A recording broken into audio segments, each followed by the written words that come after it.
錯嘞，阿云，你下考試進來進度，你做得同我分享考試怎樣的準備嗎？當然做得啦，跟我對平常學習的方式開始。好啊，冇問題。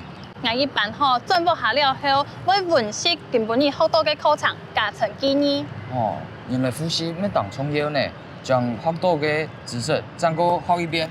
冇唔錯，加強建議，要做得最清楚，要加強的地方。哦，複習真是當重要，按樣考試的時間，就唔會唔記得了。我還會留個寫唔錯的地方寫出來。佢按樣慢做呢？你做得準備本視譜誒，將平常時寫唔錯的題目寫下來，將錯嘅答案寫一遍。你講了有道理，但是要同正確、唔正確的答案全部寫下來，真是當花時間呢。係真經當花時間，不過我還有看過有人係寫詩，又係樣音呢。我還係知道自家寫，按樣印象較深啊。你講了有道理，用書寫印象會很較深刻，按樣考試就唔記得了。錯啊，你講嘅唔會查啊。不過我知道，你做唔得單槍看課本聽聽呢。錯，一下當多地方都查得到資料，你應該更加注意。像我都學到，唔單槍讀書聽聽，下課我咪會去圖書館找資料來看咯。我咪會去圖書館呢，不過我較中意上網查資料啦。我咪會上網查資料呢，不過你下網路進來進發達，資料進來進多。真是當邊讀到假嘅資料呢？錯，故說我哋要自家分辨真假嘅能力，做唔得騙人講乜嘅，你相信乜嘅。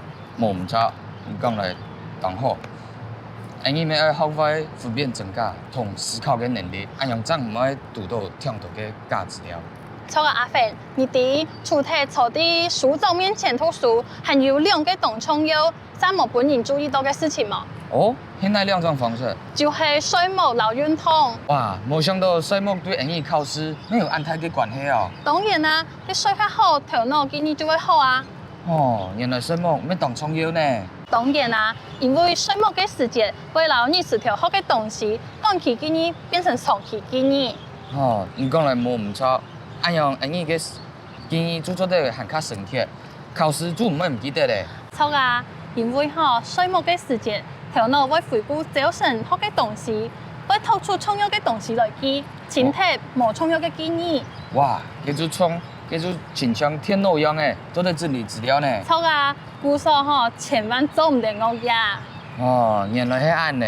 錯咧，而家香港出題水木還有運通，係因為乜嘅原因啊？因為運通做得加強記憶，按樣心情會較好。哦，難怪大擺體育課過後，我就知道非常人心情就特別舒暢，學習起來沒特別夾。故說你要記得，水木留運通都係當重要嘅。哇，按這些今日同我分享很多嘅方式咯。唔是客氣。你知道當年嗎？我感覺當年啦。